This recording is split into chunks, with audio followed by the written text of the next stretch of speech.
Suffering helps you. Suffering is good for you. It's hard to think that when you're in it. You're in the valley right now. You're laying there bleeding out, but it always is good. Lean into it.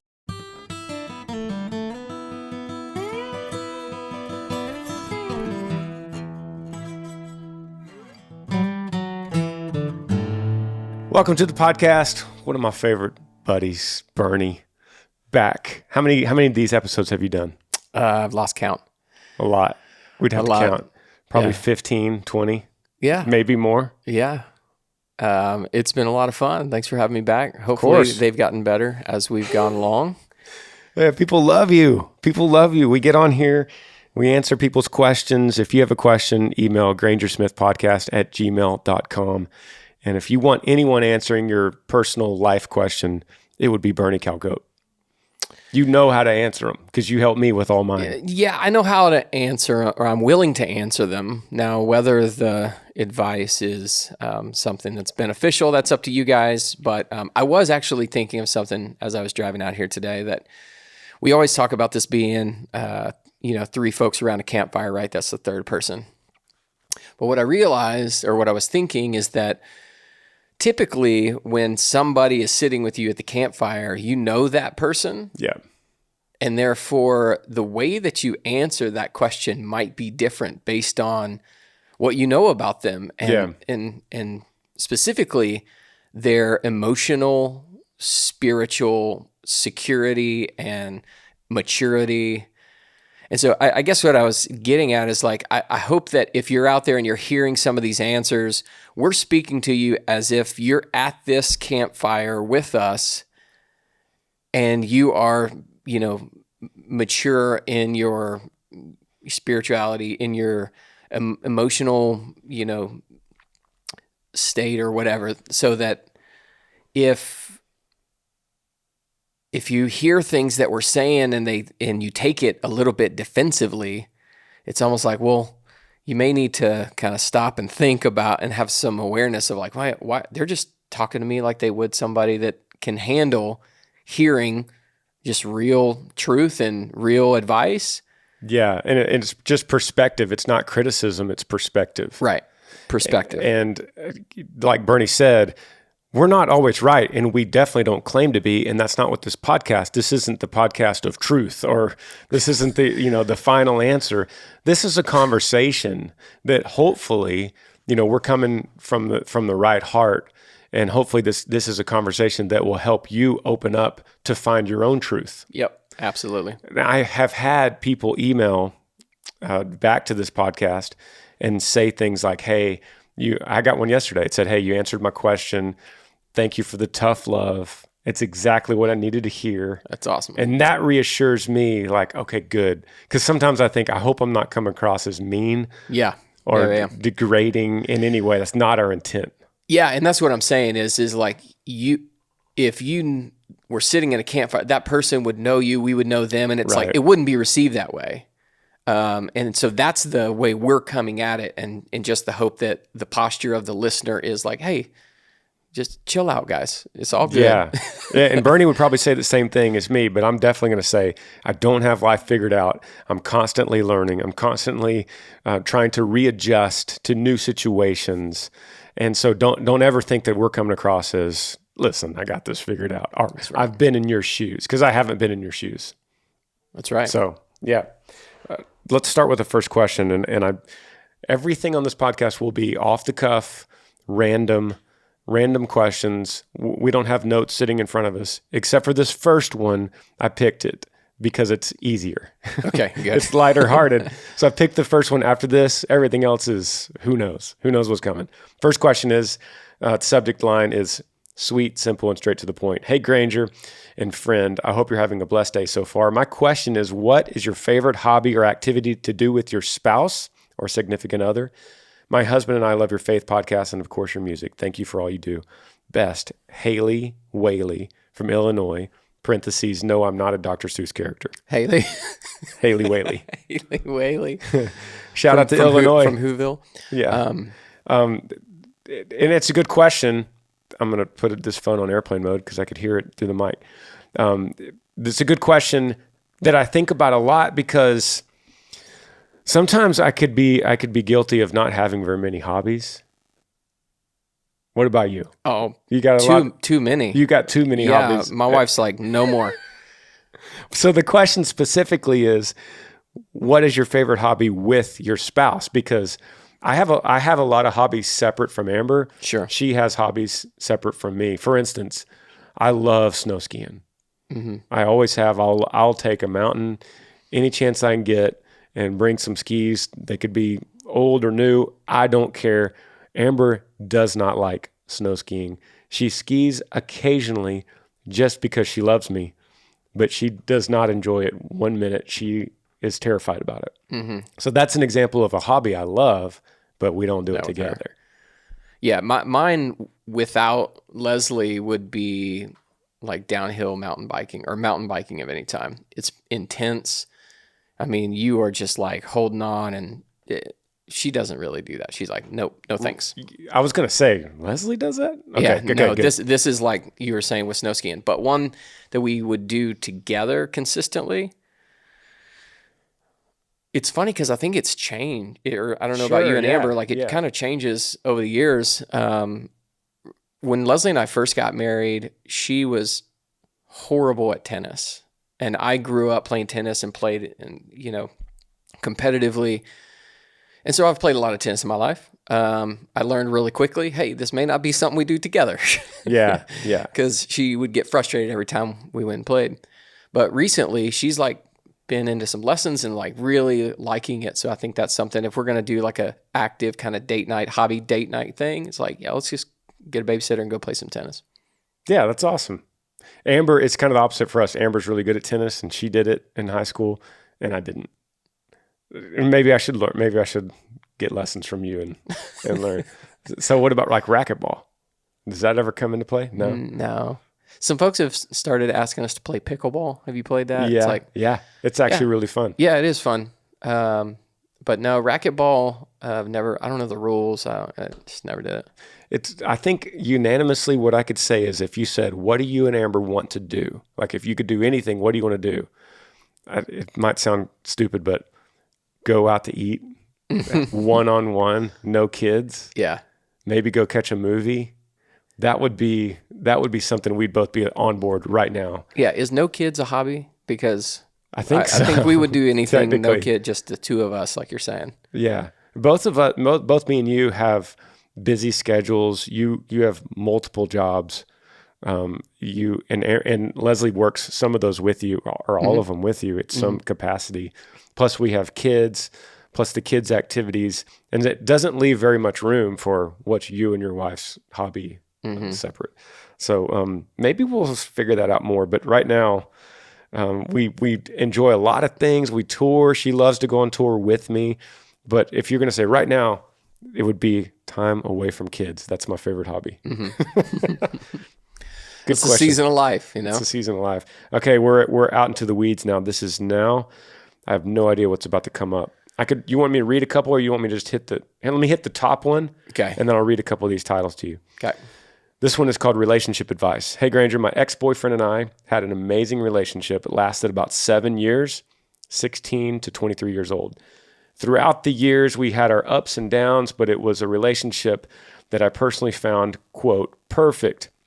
Our love was mutual, but a few months ago, he broke up with me and said that he wanted to focus on himself, even though we both pushed each other throughout the relationship. He no longer wants to fight for the relationship, and I feel like it's unreal.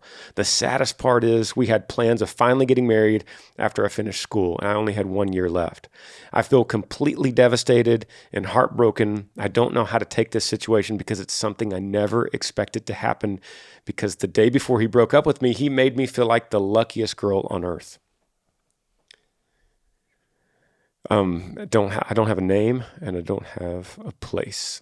So this is anonymous. Do you have a specific question in there? Yeah, let me see. There was no question marks. So I think this is just a confusion on a breakup. Yeah. And the first thing I could say to anonymous here is that this story is not uncommon. This is a human story. This has been going on since the beginning of time. You think one side thinks it's going great, and they're led on by the other side that it is great, and then the other side cuts it off cold turkey. You're left confused, devastated, heartbroken, and you don't know what to do. I don't know what she means by the day before he broke up with me, he made me feel like the luckiest girl. I don't know exactly what that means. But she is 23 years old, apparently, which is great. The reason I say that is because you're not 48. Right. This is not good. Right. This is great. You're 23 and you have so much ahead of you. So the first thing I want to do is just validate your heartbrokenness. That sounds terrible. You know, you were led on. I'm not going to say that his love wasn't real, but love is a decision. It's not some cosmic alignment in the stars. It's a decision, and he decided not to love you anymore. Yeah. That doesn't make you feel better. Yeah. Yeah. I would echo that, just empathy that, man, that's tough. You put yourself out there. We all kind of know what it's like in some capacity to put yourself out there and kind of put your trust out there and it be broken, you know, your heart be broken in some way. You know, if we started to kind of classify these podcast questions into these little, you know, barrels, like we talked about, like, hey, how would this be answered? I think communication could be a big one to help resolve some of this. If the ex would be willing to just kind of have some follow-up conversations, like, hey, I'm really trying to understand here. When did the disconnect happen? Because I guarantee you it didn't happen just one day. Yeah. If he made you feel like the most special girl in the world the day before, there was something going on, and he was kind of putting on that front. And so get back to like, where did we go? Because if there's no reconciliation possible, at least you'll be able to learn from it. At least you'll be able to learn, like, okay, either the person that I look for next, you know, I need to be aware of these things. I need to have these boundaries. I need to treat them this way. Like, what can you learn about yourself from that situation? What can you learn about your future, you know, companion or mate moving forward? That's so right. You're going to be better for this, Anonymous, no matter what. You're going to be better from this pain. And this is any kind of suffering. And people always want to be so quick to say, if there's a God, why does he allow suffering? And that question comes in so many forms and is a result of so many things in life. And then my question back to you is, how could you not think that suffering would make you better? And they would say, well, no, suffering's bad. Suffering is always bad and it always makes me worse. And I say, not according to anything humans have ever done in the history of humans. We make sports, for instance. We make football. What makes football exciting and fun and addictive? The adversity, the suffering. No one starts a season and goes, well, we won the Super Bowl. Why'd you win the Super Bowl? Well, we just won all the games. We didn't play them, but we just got a W for all the games, and so we got the Super Bowl trophy. Boring. The good. Think of any good Super Bowl or World Series, which is going on right now. The World Series is always better when it's the seventh game. It's been a battle. There's injuries on both sides. Both teams have overcome adversity all year. They've climbed these hurdles and they've made it past them. And here they are. And it's not only the seventh game, but it's the ninth inning. It's tied. The batter's up and he's got 2 strikes on him. The bases are loaded. That's always the better scenario, is when there's suffering or adversity involved. And then when you win that World Series, it's much sweeter than if you just swept them 4-0. Right. 4 games to nothing. No, you're absolutely right. And the even deeper level of that is those guys that are on the field playing, those professional athletes, how did they get as strong as they are? Yeah. Their muscles were torn in order for them to get stronger. Yeah. Right? Yeah. Like that stuff has to happen for growth.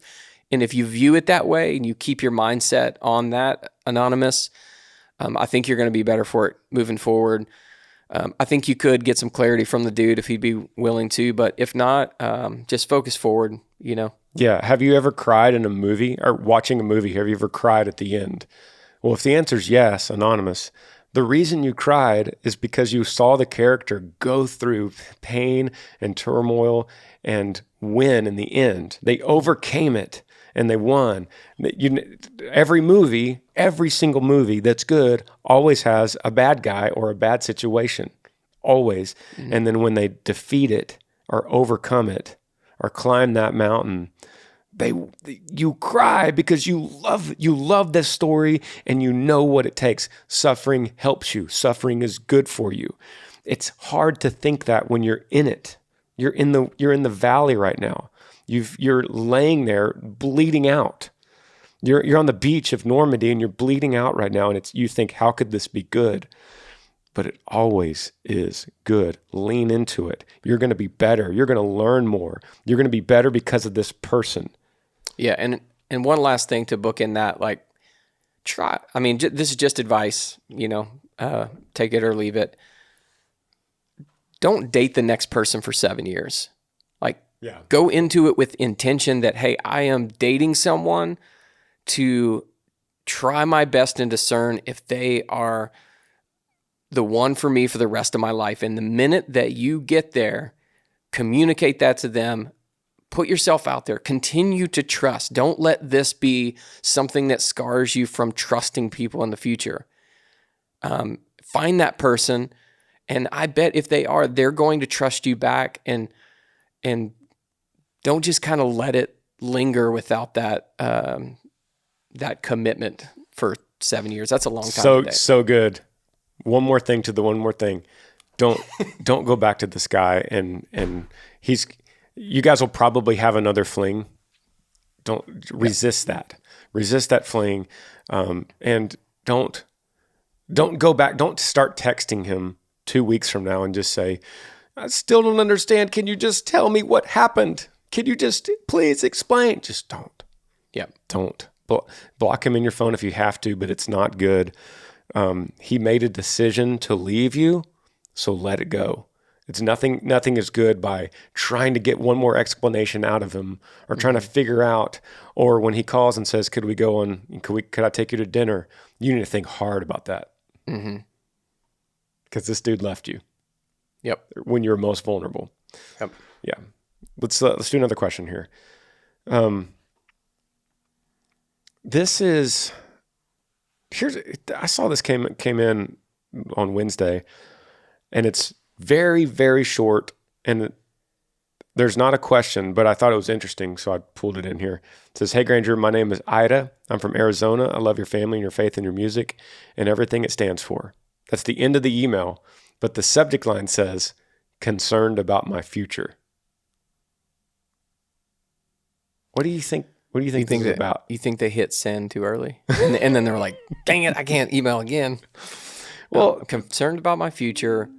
And then it's just, I think, and the reason I think it might be interesting to talk about it is because I think there's a lot of people concerned about their future in the world right now, and they don't even know why.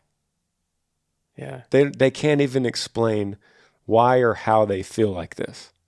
Mm-hmm. And that email almost says that. It almost says, I don't have anything else to write specifically.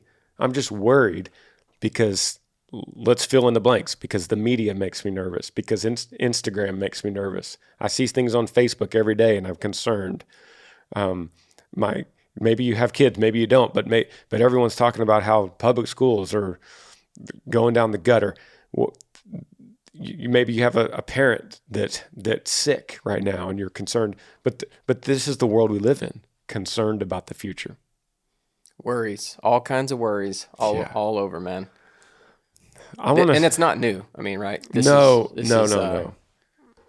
Man, I saw John Maxwell speak a couple weeks ago, and he was at a conference, and I was blown away by him speaking courage into people in speaking fear away from people, especially Christians. He brought up the fact that why do we see Christians nowadays as one of the most worried groups of people on the planet? Why are they not any more confident in their life than any other person? It's strange. We're not supposed to be fearful. We're not supposed to dwell and worry. I know that we could worry and fear, but we're not supposed to dwell on it and be lost in it and voice it on Facebook like we're in such trouble and we don't know what to do. Aren't we supposed to be the ones that are confident about this? Well, I agreed, but let me ask you this. What if you were in the army and you were about to go into battle? You were in battle. You're about to jump out the helicopter, but you don't have any weapons. You have not been trained properly. You haven't been given a map that shows you where you're supposed to be. Okay. Are you a little worried? Is that where we are now? If we're speaking generally about Christians in the West, I think that's where we are. Don't we have a map though? Oh, we do. But I think I think that there's a lot that have not been trained. They haven't taken up the weapons. But for some reason, they feel like I should still get on this helicopter and go. It's like, well, hey guys, I don't think you understand the battle that you're getting into here. Yeah. You're going to get destroyed and you're going to worry and you're going to basically take a bunch of people down with you. Yeah. Like, I don't know. Just a thought, man. Let me read something John Maxwell said. And I was blown away by this. And if anyone sees me on my phone or Bernie on his phone, I'm not scrolling Twitter right now. It's relevant. I'm either looking at the question or thinking about something relevant here. But this is C.S. Lewis, and he wrote an article called "How Are We to Live in an Atomic Age?" And what John Maxwell said at the conference was, every time you hear atomic age or atomic bomb, I want you to replace it with virus or COVID. And then whoever wrote this email, whatever's going on in your life, if that's not what you're talking about, you could replace it with whatever you're going through. And so think about it this way. Remember to replace atomic with COVID or virus or whatever you're going through.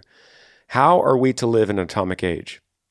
I am tempted to reply, why, as you would have lived in the 16th century when the plague visited London almost every year, or as you would have lived in a Viking age when raiders from Scandinavia might land and cut your throat any night, or indeed, as you are already living in an age of cancer, an age of syphilis, an age of paralysis, an age of air raids, an age of railway accidents, an age of motor accidents. In other words, do not let us begin by exaggerating the novelty of our situation.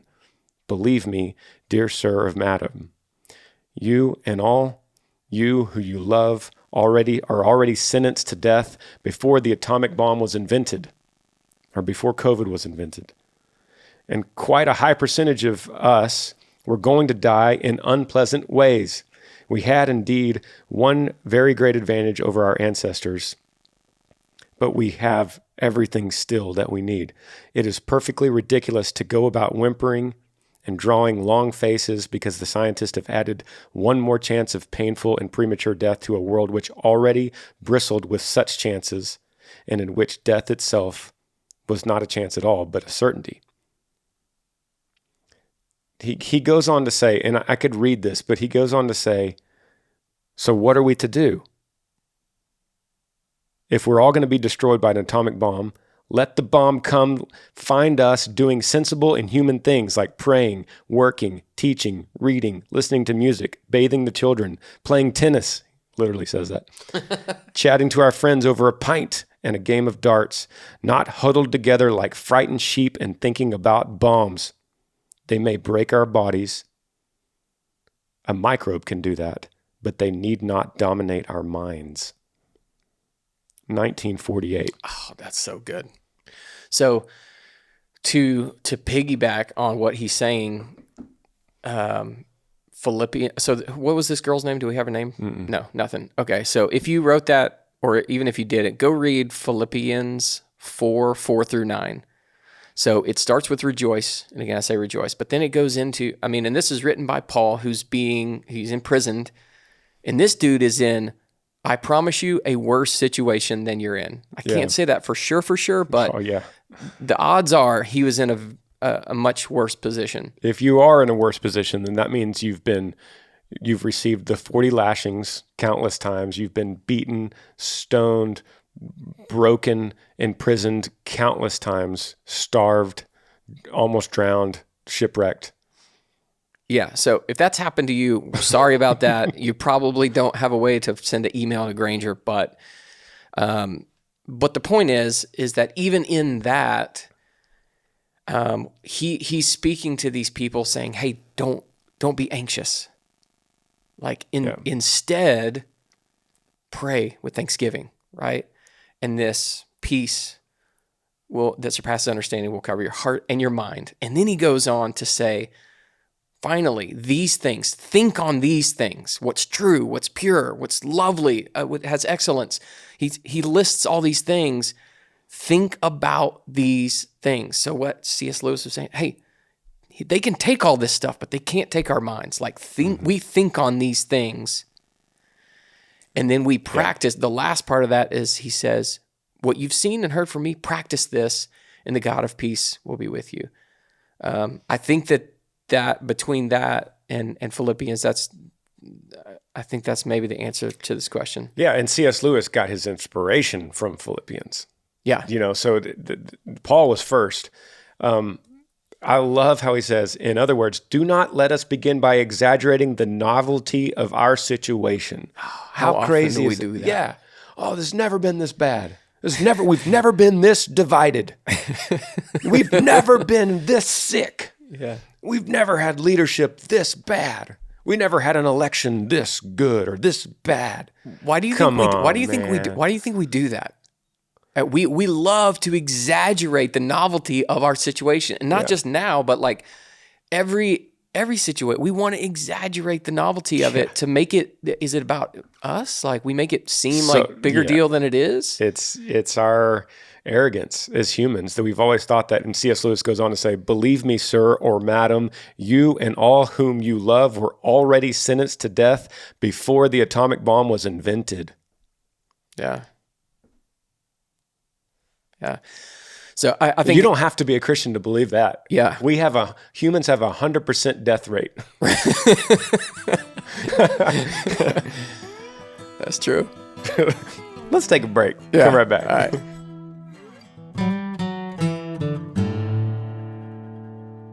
Podcast is brought to you in part today by ShipStation. The holidays are the most wonderful time of the year. But if you're running an online store, they could also be the craziest time of the year.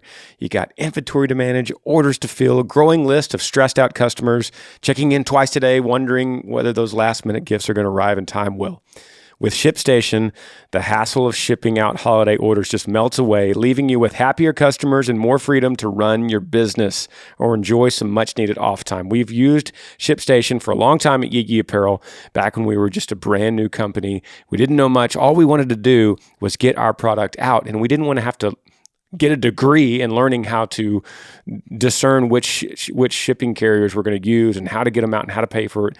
So ShipStation worked out perfectly for us then, and it still does today as we've grown. So if you sell anything online, I don't need to tell you that it could be super frustrating to deal with all this stuff. There's so many carriers and tons of factors that go into figuring out the best rate, and so on and so on. But still, more people are shopping online every year, and the added holiday stress doesn't help. ShipStation makes shipping an easy part of running your online store, so you can get back to doing what you are passionate about, growing your business. It's super easy to import orders from every sales channel, whether that's Amazon, eBay, Etsy, or your own website, and automate just about any shipping task, all on one easy-to-use dashboard. Change your shipping solution could be daunting. I understand that. But with the holidays here, now is the time to start thinking about making that change. ShipStation works with all major carriers, international and local, including FedEx, UPS, and USPS. And you get access to all the discounted rates that are usually reserved for big Fortune 500 companies. So this is really great. Not only is shipping easy, you could actually save money too. So it's no wonder why 98% of companies that use ShipStation for a year keep on using it as long as they run their business. It's that good. Here's the deal. This holiday season, make this holiday season a little brighter with ShipStation. Use my offer code Granger to get a 60-day free trial. Just enough time to handle the holiday rush. Just go to ShipStation.com, click on the microphone at the top, and enter the code Granger. ShipStation, make ship happen. Podcast is also brought to you by Ritual. We deserve to know what we're putting in our bodies and why, especially when it comes to something we take every day.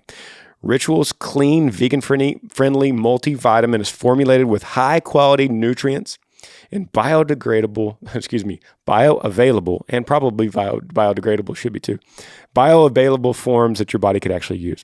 But what you won't find is sugars, GMOs, major allergens, synthetic fillers, and artificial colorants. Plus, the fresh taste and delayed release capsule design makes taking your vitamins easy. I am not a vitamin guy. I never have been because it just... They mess up my stomach. If I take those big old horse pills, sometimes it just messes up my stomach. All until I started trying Ritual. They started sending it to me to talk about on this podcast.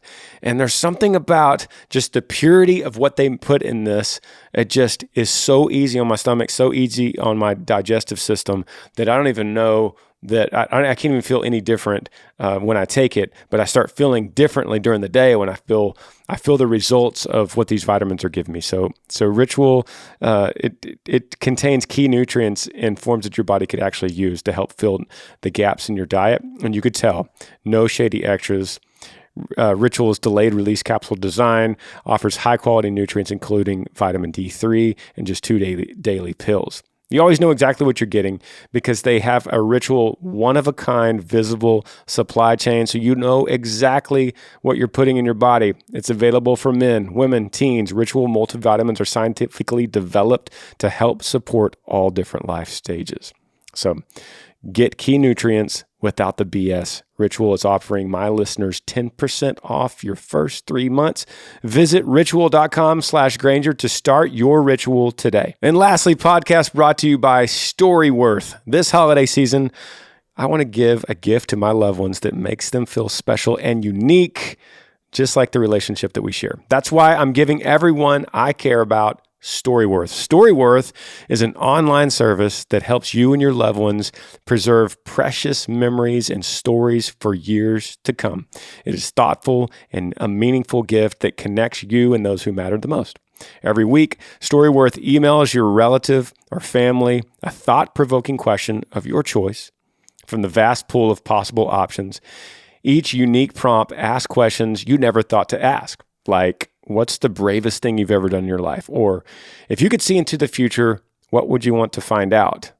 I mean, this is really cool stuff. After 1 year, Storyworth will compile all of your loved ones' stories, including photos, into a beautiful keepsake book that you'll be able to share and revisit for generations to come. When I think about like London or Amber, people that are just kind of hard to buy for, this is just a great idea that's very personal. You're going to give them something that they feel like you really have put a lot of thought into, and you do, but it's something they can keep forever.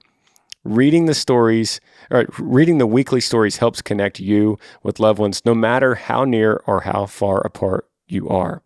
With Storyworth, I'm giving those I love the most thoughtful, personal gift from the heart and preserving their memories and stories for years to come. Go to Storyworth.com/Granger and save $10 off your first purchase. That's Storyworth.com/Granger to get $10 off your first purchase. So cool. All right, back on the podcast, back on the questions. If you have any, email grangersmithpodcast@gmail.com. Got Bernie Calcote as my guest today, long-time guest of the podcast. Thank you guys for making this podcast always very high on the chart on all music podcasts. Yeah, make sure you guys go review it and give it the rating and stuff, because that helps Grange get it up in the charts and helps just world domination takeover for the podcast happen. So let's go. All right. Marriage after baby. Okay. We both know that. Okay. My husband and I have had an almost 1-year-old little boy. He's the greatest baby, but I feel like our marriage is struggling since his birth.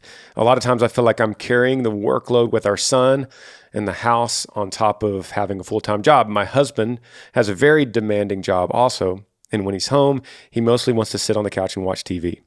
While I understand the need to decompress, I feel like we don't spend any quality time together talking or doing things together. And when I try to explain how I'm feeling, it comes off as nagging. How do I get back to us after becoming parents? Thanks for your podcast and being a sounding board for so many people. I appreciate you and your guest ability to look through a lens of faith and share solid advice. Lindsay. Thanks for sharing, Lindsay. This is not an uncommon situation. There's people that didn't write this that are thinking, oh, Lindsay just wrote my story. So thank you, Lindsay. Thank you for bringing up something that's very, very common. And this is, let's decipher, let's kind of get in and knock this around a little bit. I don't know where to start. Where do you want to start? I feel like the question could be pretty simple to answer. I feel like it's a communication thing. I feel like we may have hit this before. Like you're coming from a genuine perspective. You don't want to be the nagging wife, but you're sensing this like overload, which is valid. It is a lot. Kids are exhausting and life and all the stuff. So we feel you on that. But I think, just having some really open, honest communication with your husband about him asking, does he feel pressure from you to provide a certain level of life where his work has to be that demanding? I think it's these responsibilities that we do stack up on top of each other. It's just our culture to be busy and to like stack up as much as we can. And then in the very slim margins, we leave the most important things, our relationships with our spouses and our kids. But I would suggest like own that for yourself and just be humble with your husband. Like, hey, I just don't feel like I'm doing a good job. I feel like I don't have margin to really give you the best side of me. I feel like you're getting the worst of me, and I don't want that. I want to give you the best of me. Are there things in our lives that we need to change and maybe go without so that we can just be happier together and serve each other more? And I don't know. Right. So let me talk about go without, because one of the thoughts I had was, could you go without something in your life financially in order to open up either some time for you? So maybe you cut back your hours or he cuts back his hours. You'll have less money, but you'll have that more quality time. Or do you go without in order to free up some money to hire some help at the house? Maybe someone that can come in and do some of the demanding housework, help you with some of these things that are hurting you. But either way, you're going to have to go without an income of some level, which is a great sacrifice. So sometimes we have to look at our lives and go, what do I need? What do I need to survive? And what kind of money am I just spending on meaningless things? And if I cut out that meaningless spending and I freed up this amount of money, money equals time and time equals quality time with your family. So there's that. That's just a practical idea. And then another idea is, are you making your baby more important than your husband? Just a question. Because sometimes sometimes in life we make our priorities where the baby is on top of the spouse or the kids in general. And it's just, we're not set up that way. We're set up to God first, spouse above the family. And your husband needs to look at you that way, and you need to look at your husband that way, where they are first, kids second. It's like the airplane when the oxygen masks fall out. You put yours on first, kids second, because you have to function first in order to take care of the kids. If you're dysfunctional, you're not going to properly parent the kids anyway. So take care of your spouse first. Are you doing that? It's a question. My voice is getting loud, but I'm not mad. Lindsay, I'm not mad. I'm offering these suggestions. Are you putting your baby above your husband? Is your husband putting the baby above you? And then next, how are you approaching your husband when he's on the couch? Me and you we've done this on the podcast before. Mm-hmm. Are you coming in and saying, babe, seriously? You're seriously going to watch TV right now? When you see how much work I'm doing, and I got so much to do, and I have a full-time job, and you're seriously going to, is that what you're doing? Because that's going to get nowhere. Mm-hmm. It's going to get nowhere. What? Why are you laughing? Because Leslie's literally done that to me before when I'm watching TV. But she'll just peek her head in and say, seriously? And I know everything that she's thinking from that seriously. But Amber does the same thing. Yeah. I'm not saying it's wrong of Lindsay to do it. Right. Just asking it's just it's not the most productive way to like have the conversation. I get the frustration with her too, but we're both in that place. And that's why, hey, Lindsay, we feel you. Like on both sides of this, it's like, man, I'm just so tired. I've given everything today and you've given everything, but yet the dishes still got to get done and the kids got to get a bath. And so somebody's got to, so. Let me just say. That's why I was laughing. Let me give you a little ray of hope, Lindsay. You have an almost 1-year-old. That's just, you're in the trenches right now. Yeah. Because I'm there too. I understand the baby thing. You're in the trenches. It definitely gets better. As long as you don't fill your kids up with a million sports they got to be playing every single night of the week. I don't recommend doing that either. I don't either. We do that currently, and it's the worst. Don't do it. I hear so many horror stories. But it gets so much better because as they get more independent. Like my kids now, I tell Amber this, we do not do dishes in this house, Amber and I. That is the kids. And love that. I put them to work, and I don't care if they complain about it when I first ask them, then that's 5 minutes earlier they got to go to bed, and then I'll add another 5 minutes. So it's a deal where it's like, this is what you're going to do. You're not even going to complain. You're going to do all the dishes. And so there's certain things around the house, laundry, cleaning up, tidying up, feeding your animals, doing the dishes. These are things that you could put 100% on the kids when they get to a certain level. So it gets better. This isn't like you're going to be dealing with this the rest of your life. Yeah, and especially the first kid, like, because you really are just like, this is new. I'm all in it, and so it does add another layer of that. So before we move to the next question, I want to talk to the husband, and I know we don't know this husband. And put him on the phone, Lindsay. He may not be listening, but the husband in this story is represented by a bunch of guys out there, including us at points. Me. So like she said, she's even understanding that need for decompression. Put your wife first. Like, be a man and draw from the inner strength that you have and say, no, I'm going to push a little bit harder and give her what she needs. Okay. So then I'm going to speak to, that's generally husband. So now a Bible-believing Christian husband, I'm going to speak to you about what the Bible actually calls, how he calls us to love our wives as Christ loved the church and gave himself up for her in all things. Yeah. I fail at this every single day, and it's like, I know that this is what I'm called to, and I need to meditate on that verse all the time when on my drive home, whenever I'm going in. It's like, no, I know that you wanted to do this, or you want to do this. You're giving that up because you're going to serve her. You're going to go in and you're going to think, hey, what can I do? I need to be thinking about that on my lunch break. Hey, what can I do for her? What message can I send for her? What can I move out of my schedule to free up even more margin that I can serve her? I think if you do that, the balance of parenthood starts to become a little bit more easy to handle and navigate. Hey, listeners, whatever you've been taught by man about what marriage is in the Bible, and whatever preconceived ideas you have that the Bible says about marriage, what Bernie says is biblical manhood. That's what it says. Yep. That's what it says.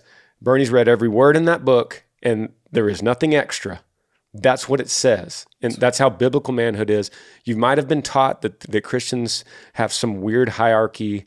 It's not what it is. As far as loving your wife, you sacrifice everything. You love her as Christ loved the church. Last thing, husband. Her love language is quality time. She just told us. Yeah. That's like a secret. You just figured it out if you didn't know it. Sometimes you don't always know it, but she just told us on this podcast. Yeah. So last thing. If you don't know your wife's love language, figure it out. Yeah. Game changer. Quality time is a great one for the husband to know that she has, because you don't have to waste time on all these crazy gifts. Yeah. And that's pretty good. Acts of service. Yeah. Physical touch. You don't have to worry about any of that. Just quality time. Yeah. Let's hit another one here. How about this? My best friend of 20 years has rejected God. Interesting. Hey, Granger and podcast guest. I'll try to keep this as short as possible. One of my best friends about 4 years ago told me she no longer believes in God. Doesn't want my prayers, doesn't want me to do anything about it. She totally caught me off guard at the moment. And I honestly, in the last 4 years, haven't said anything to her about it. But I've prayed almost daily for her since then. We grew up in church together, and that's where we met. And about 6 years ago, our pastor at the time and some of the church family absolutely burned her and her family and basically shunned them and a few others. Long story. But I haven't been back to that church since then, and I found another church that me and my husband love. How in the world do I go about beginning a conversation about this now that I've waited so long? I love her so much. My heart is broken over this. She's into the occult and very new age practices, as a side note. We basically just don't talk about religion or politics. And when we talk, I've never spoke up about how I feel, and I just really don't know how to start.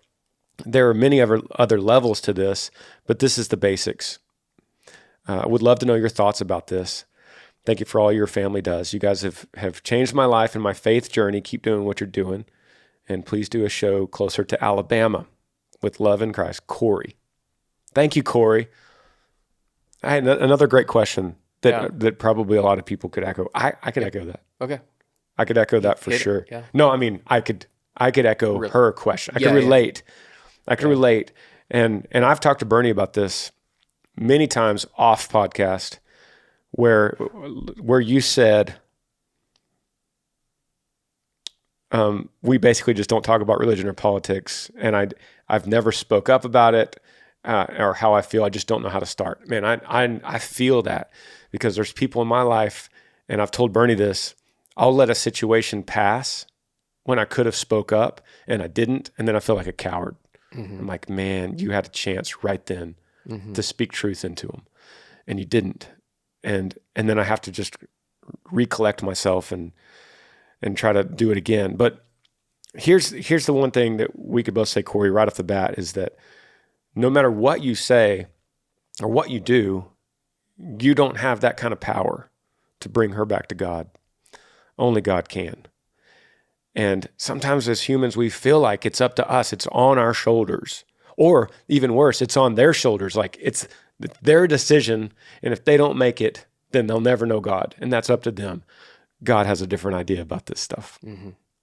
We're here to plant seeds, and we're here to walk away after we plant the seeds. I heard a pastor tell me one time, we're not in the results-driven business, and almost everything else in life is result-driven, but not witnessing to lost. So all we could do, and what you're doing right now is you're going to church and you're living this out, which is great. That's an important component. And the next step is telling her the gospel, because the gospel, according to Romans, is the power of God for salvation. The gospel is the power of God for salvation, and they have to hear it. And by hearing it, they'll believe it, or they won't, but they have to hear it. And you have the power to tell them, but you don't have the power for them to believe it. Mm-hmm. What do you got, Burns? Yeah, I understand. And Grizz and I talked, like he said, the delicate situation that these things can present. Whenever you have these long-time relationships that have many layers of experiences and things they've been through, and the only thing that I can suggest and that we've talked about before is just try to be as present with your friend as possible. Try to be as genuine with your friend as possible. If they're really your friend and they love you, then if you're talking about something and you just feel this, in your life, in the propositional truth and experiential truth connection, the answer to that question that y'all are talking about is the gospel, or it's some aspect of the gospel. Have confidence in the friendship to be able to speak openly and say, like, yeah, well, Jesus taught me about this, blah, blah, blah, blah, and reference, and know what you're talking about. Study your faith so that and you can, like Granger said, you can give testimony whenever the opportunity comes. Know what you're talking about. Study it. But also just in the quiet, in the stillness, teach yourself to listen to that soft voice of the Holy Spirit that says, hey, now speak that. And the one that says, hey, just hold tight. I think that we don't spend enough time in the stillness trying to discern that voice. And we are very much results driven. And it's like we have to say it, because it's like fishing, right? The more times you cast, the odds are we're going to catch more, right? Right. No, it's like you got to listen to the guide that takes you to spot the honey hole. He's like, no, we're going to catch fish here. So that's where, this is the time and the place that I want you to cast that. Listen more, speak less. Yep. That's what Burns is saying. Why would you do that? Well, first of all, you're giving space for the Holy Spirit to do work. If you don't have space, if you're not opening up that opportunity, then you're going to fail every time with your own words. So open up that space, rewind, listen to what Burns just said. And next time you're in that situation, you're one-on-one, instead of just diving into, hey, we need to talk about this God thing. It's been bothering me for 4 years ever since you told me you didn't believe in God, and it's really bothering me, and I pray every single day, and I don't know what to do. Like then you're more worried and anxious than they are, and they're like, whoa, I don't need whatever you got. Yeah. I don't want any of that. If this has been bothering you so much for 4 years that you've lost sleep over it, I don't want any of that. I like my sleep. Yeah. So yeah, you have to live it. You're absolutely right. You have to live. The Holy Spirit has to indwell in you and live in a way that reflects the joy that God can bring. Your friend already knows. They're going to know. They're going to see the fruits of the Spirit and be like, wow, I don't even have to ask where that comes from, because I know, what was her name? I know Corey, and that this is what she believes. And man, I want that. I want to believe that. And maybe that leads them to desperately coming before God themselves and saying, I want what they have. Hey, Corey, how do you always seem so confident in these kind of situations? Why are you not worried about your kids right now? Why are you, what is the source of your hope? That's the question you need. Mm-hmm. That's the question that's going to open it all up. Hey, Corey, what is the source of your hope? Because you just seem so collected in this chaotic time. And so Corey, guess what hurts you? Back to the first question. Going to Facebook and going, we're doomed. Our society, it's all going to hell, and our politicians don't know how to run, and everyone's against us, and we're going to lose. Every churches are closing, and we're never going to, God's going away from the schools, and we're never going to, like, that is going to hurt you. Because I don't want any part of that either. Me, whatever the religion that is on Facebook, I don't want that either. And I'm a believer. So let's just get that out there. That's not Christianity. Yeah. So set up the situation where she, it is a she, right? Where she has to ask you, can you just tell me what's going on with you? Because I'm inspired by your life. Yeah. And you could still speak Jesus. You still need to speak the gospel, but there's a non-preachy way to do it. Yeah, absolutely. And don't go into the situation trying to like manifest that conversation, because then you're going to be disappointed when she doesn't ask. Your expectation can't be, well, God, I've done this, I've lived this way and she hasn't asked me. Hey, he's not asking you he's asking you to be obedient and to live a life guided by the word and the Holy Spirit. Like, just do that. The other stuff, man, it'll just come. All the conversations, the questions will come if you truly do that and you study that book long enough to know exactly what that means. And as it says in Acts, all who were appointed to eternal life believed. Mm-hmm. Didn't say everyone. She might not be one of them. We hope and we pray that she is, but that's not up to us. And it doesn't stop us from praying about it and trying to activate that, but that's the way it is. So it's a good question, Corey. Keep us in touch, and hopefully we'll be closer to Alabama. We got time for one more, Burns. Let's do it. Let's see. Outdoors question.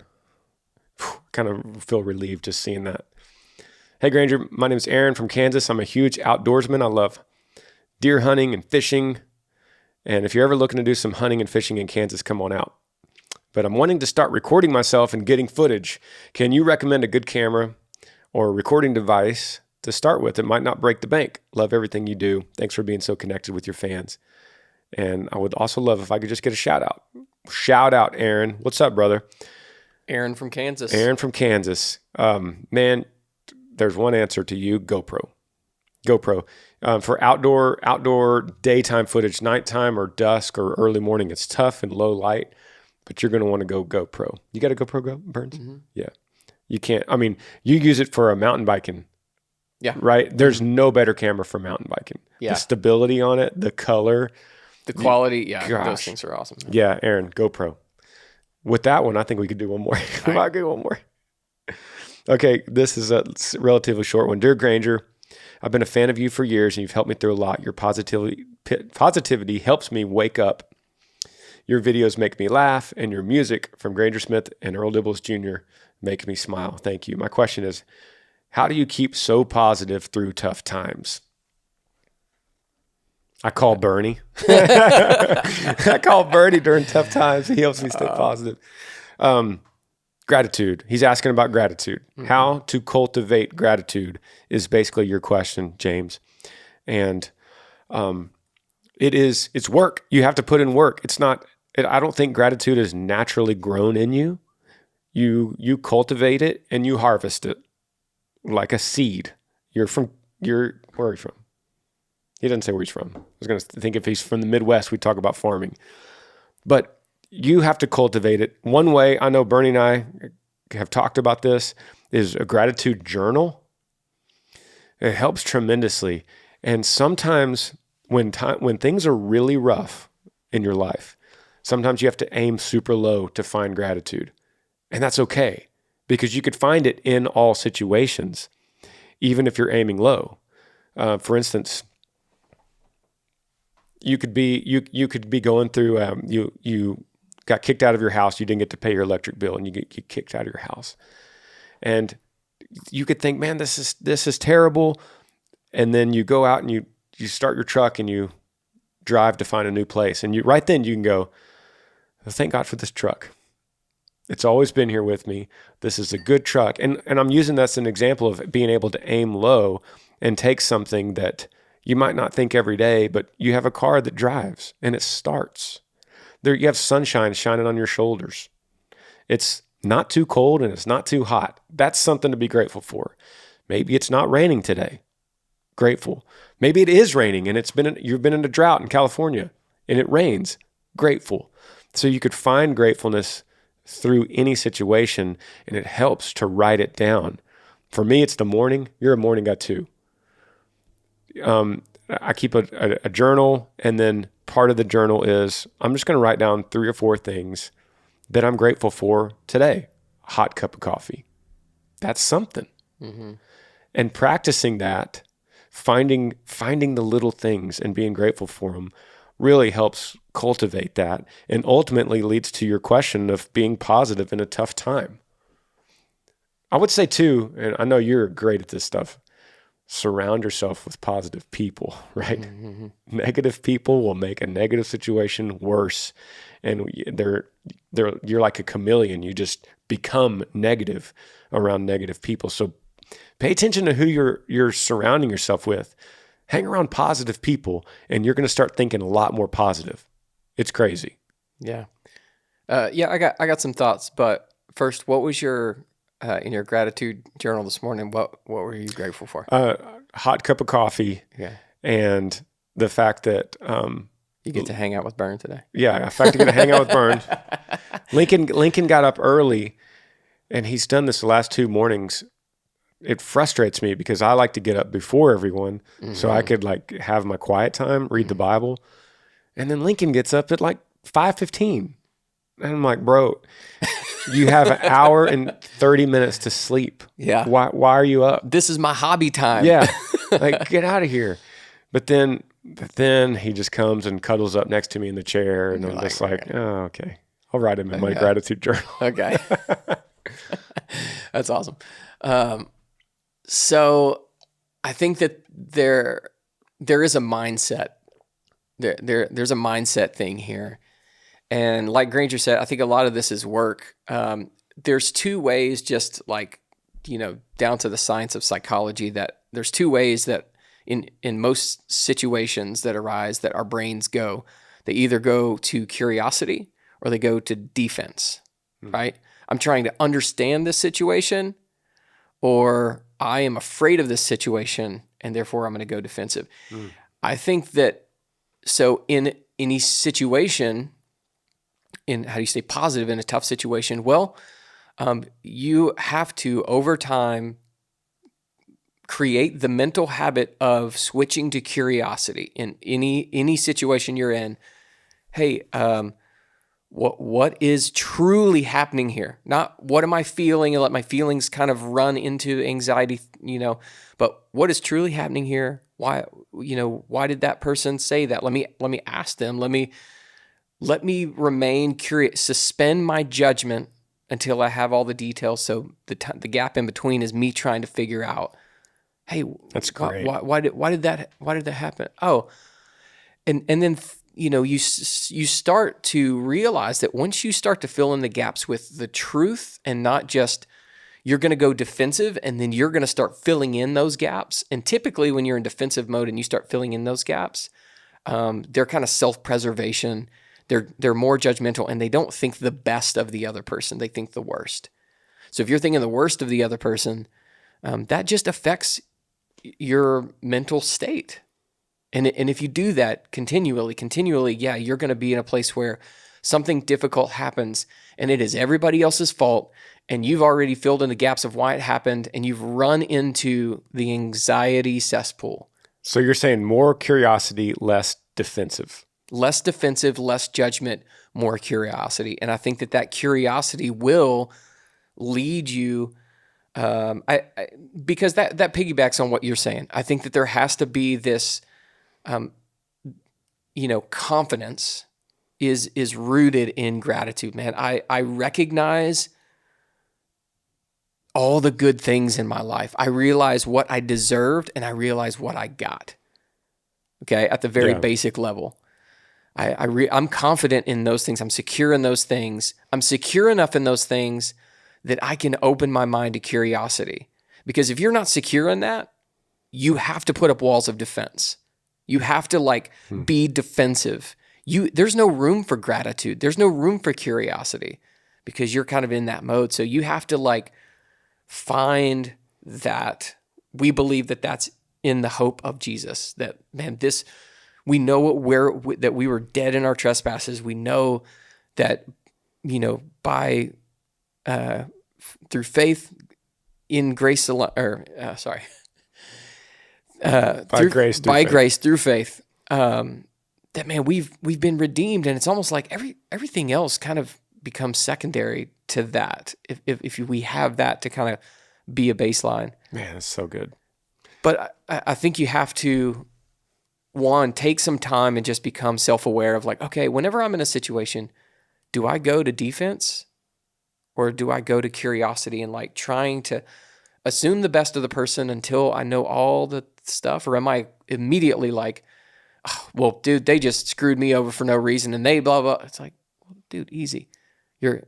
There's two paths that you're choosing there. So, man, that is so good, Burns. James, that's it. And the last thing I could say before we end this podcast is more sleep, less screens, less junk food, and that'll help your process tremendously. Everything Bernie's saying is hard to accomplish if you're not getting good sleep, you're looking at your phone all day, and you're not properly fueled. Drink water. Throw that in there too.